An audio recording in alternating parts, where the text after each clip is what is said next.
بلوچستان حکومت نے کوئٹہ میں سوئی سدن گیس پولیس اسٹیشن بنانے کی منظوری دے دی۔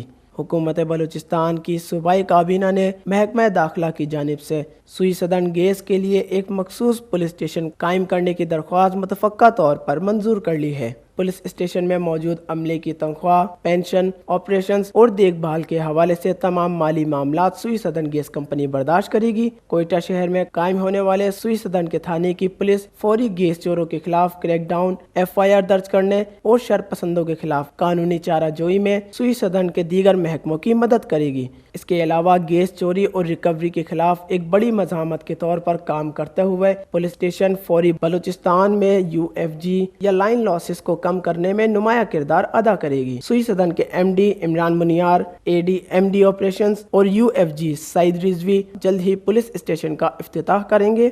یاد رہے 2015 سے کام کرنے والی سوئی سدن کے لیے مختص اس طرح کا پولیس اسٹیشن گزشتہ برسوں کے دوران گیس چوری کو روکنے، ریکوری میں اضافے اور کراچی میں UFG کو کم کرنے میں اہم کردار ادا کرتا رہا ہے۔